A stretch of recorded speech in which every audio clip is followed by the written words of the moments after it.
Welcome to quick math student. आज हम class 10 chapter number 1 real numbers के exercise 1.1 के क्वेश्चन नंबर 1 सॉल्व करेंगे, जिसमें दिया हुआ है express each number as product of its prime factors. 140 के प्राइम फैक्टर्स हम किस तरह से फाइंड करेंगे। हमें डिविजिबिलिटी रूल आना चाहिए इसके लिए। जैसे कि यहाँ 0 है, यहाँ 6 है, यहाँ 5 है, यहाँ 5 है, यहाँ 9 है। जो लास्ट डिजिट है उसके थ्रू हम पता कर सकते हैं कि हम कौन से प्राइम नंबर से हम डिवाइड करके इसके प्राइम फैक्टर्स फाइंड कर सकते हैं। यहाँ 0 है, 0 का मतलब कि हम उसे 2 से डिवाइड कर सकते हैं। 140 है तो 140 को अगर हम 2 से डिवाइड करेंगे तो हमारा क्वोशिएंट 70 आएगा। फिर यहाँ 0 आया मतलब इसे हम फिर से 2 से डिवाइड कर सकते हैं। तो फिर 2 से डिवाइड करने के बाद ये यहाँ पे 35 आएगा। अब यहाँ 35 है तो 35 हमारे 5 के टेबल में आता है, और एक और कि ये लास्ट डिजिट 5 है तो हम इसे 5 से डिवाइड करेंगे तो ये 7 टाइम पे, और 7 खुद एक प्राइम नंबर है तो इसे हम 7 से डिवाइड करेंगे तो 1 टाइम में। तो 140 के जो प्राइम फैक्टर्स हैं हम 2 multiply by 2 multiply by 5 multiply by 7 के फॉर्म में लिखेंगे। बट आप यहाँ देख सकते हैं कि ये जो 2 है ये 2 बार आया हुआ है, तो हम इसे एक्सपोनेंट एंड पावर का यूज़ करके 2 की power 2 multiply by 5 multiply by 7 अगर हम इस तरह से भी लिखते हैं तो हमारा आंसर करेक्ट रहेगा। आप ये भी फॉलो कर सकते हैं, ये भी फॉलो कर सकते हैं, पर ये हमारा एक स्टैंडर्ड आंसर है। अब हम क्वेश्चन नंबर 2 देखते हैं हम कैसे सॉल्व करेंगे। 156 दिया हुआ है। 156 लास्ट डिजिट इसकी इवन नंबर है, मतलब हम इसे 2 से डिवाइड कर सकते हैं। 156 को अगर हम 2 से डिवाइड करेंगे तो हमारा आएगा क्वोशिएंट 78। 78 आया। 78 में लास्ट डिजिट 2 है, मतलब लास्ट डिजिट 8 है। ये भी इवन नंबर है, मतलब हम इसे 2 से डिवाइड कर सकते हैं। 2 से डिवाइड करने पे यहाँ पे क्वोशिएंट 39 आएगा। अब ये यहाँ 39 हो गया, तो यहाँ अब लास्ट डिजिट कोई भी इवन नंबर नहीं है, तो अब हम चेक करते हैं हम इसे किस से डिवाइड करेंगे। 3 + 9 हमारा होगा 12। 12 हमारे 3 के टेबल में आता है, तो 3 का डिविजिबिलिटी रूल ये है कि अगर कोई नंबर है उसका हम सम करें और वो 3 से डिविजिबल है, मतलब वो पूरा नंबर किससे डिविजिबल होगा, 3 से। तो ये 3 से डिविजिबल है कितने टाइम्स में, 13 टाइम्स में।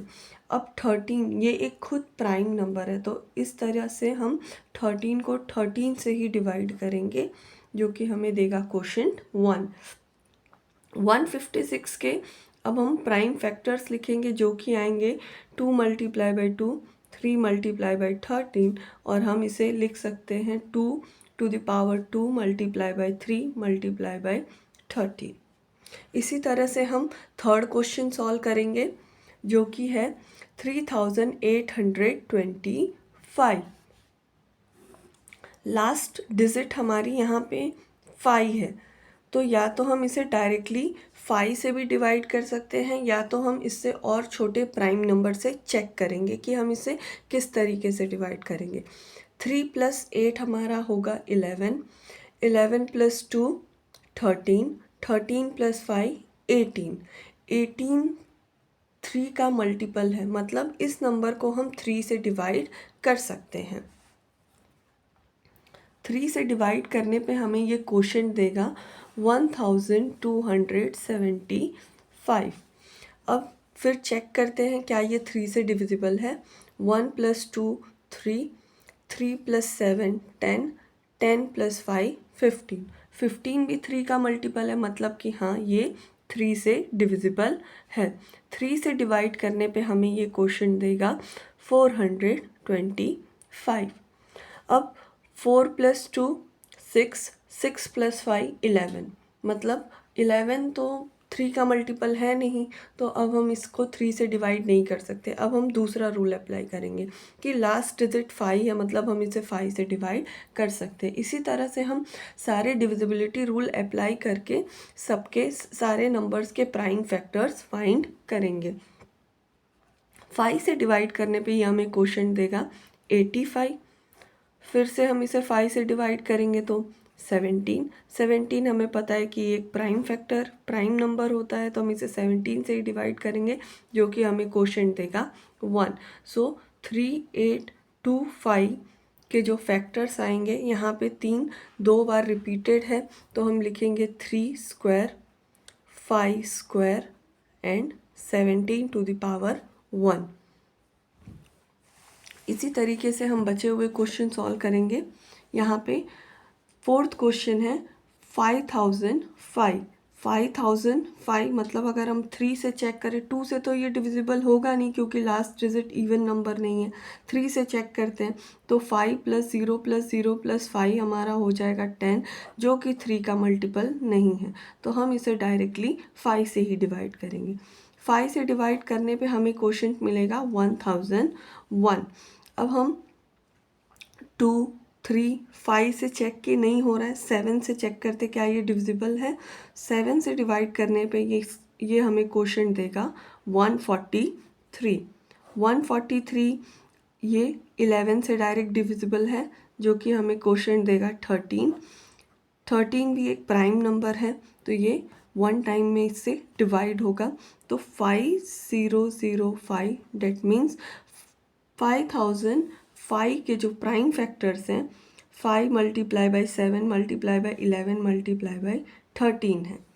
इसी तरह से हम नेक्स्ट 5th क्वेश्चन सॉल्व करेंगे, जो कि है 7429। इसके प्राइम फैक्टर्स हम फाइंड करेंगे। तो 7429 अगर हम चेक करेंगे सारे प्राइम नंबर से, तो ये डिविजिबल नहीं होगा, ये डायरेक्टली डिविजिबल होगा हमारा किससे, 17 से। बच्चों जैसे जैसे आप डिविजिबिलिटी रूल अप्लाई करते जाएंगे, वैसे वैसे आपको आइडिया मिलते जाएगा कि आपको कैसे इसके प्राइम फैक्टर्स फाइंड करने हैं। 17 से अगर हम इसे डिवाइड करते हैं तो हमें क्वोशंट मिलेगा 437। फिर 437 ये 17 का फैक्टर नहीं है, तो हम इसे 19 से चेक करते क्या ये डिविजिबल है। 19 से डिवाइड करने पे हमें क्वोशंट मिलेगा 23। 23 खुद एक प्राइम नंबर है, तो ये 23 से ही डिविजिबल होगा, जो कि हमें क्वोशंट देगा 1। इस तरह से हम 7429 के प्राइम फैक्टर्स लिखेंगे 17 × 19 × 23।